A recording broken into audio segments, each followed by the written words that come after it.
সামাজিক মাধ্যমে ছড়িয়ে পড়া এক ভিডিও চিত্রে দেখা গেছে রাস্তায় বসানো ব্লকেট সরিয়ে সামনে যাওয়ার চেষ্টা করছে কিছু মানুষ, আর তাদের পিছু হটিয়ে দিচ্ছে পুলিশ।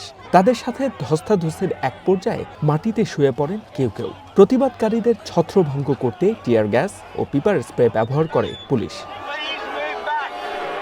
মূলত অস্ট্রেলিয়ায় ইসরায়েলের প্রেসিডেন্ট আইজ্যাক হারজোগের সফর ঘিরে প্রতিবাদকারীদের সঙ্গে পুলিশের এই সংঘর্ষ।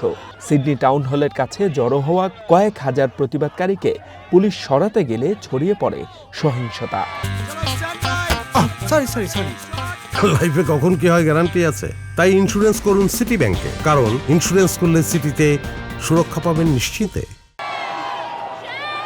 পুলিশ জানায়, স্থানীয় সময় সোমবার সন্ধ্যায় এ ঘটনা ঘটে। এতে ২৭ জনকে গ্রেপ্তার করেছে তারা। এর মধ্যে ১০ জনকে গ্রেপ্তার করা হয়েছে পুলিশ কর্মকর্তাদের আক্রমণ করার অভিযোগে। তবে এতে কোনো হতাহতের খবর পাওয়া যায়নি। এক সংবাদ সম্মেলনে সবাইকে শান্ত থাকার আহ্বান জানিয়েছে কর্তৃপক্ষ।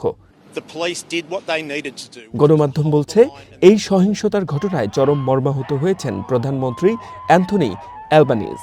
প্রতিবাদকারীদের শান্তিপূর্ণ উপায়ে বিক্ষোভ করার আহ্বান জানান তিনি। এছাড়া এক সংবাদ সম্মেলনে পুলিশের এই কার্যক্রমের প্রতি সমর্থন জানিয়েছেন নিউ সাউথ ওয়েলসের প্রিমিয়ার ক্রিস মিন্স। উত্তেজনাকর পরিস্থিতিতে কর্মকর্তাদের দ্রুত সিদ্ধান্ত নিতে হয়েছিল বলে দাবি করেন তিনি। On disturbing and disrupting police lines. Now what we can say today that we couldn't say yesterday.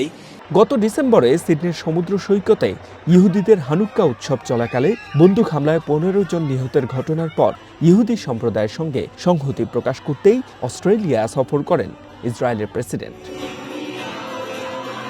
H M Ataullah, one international desk.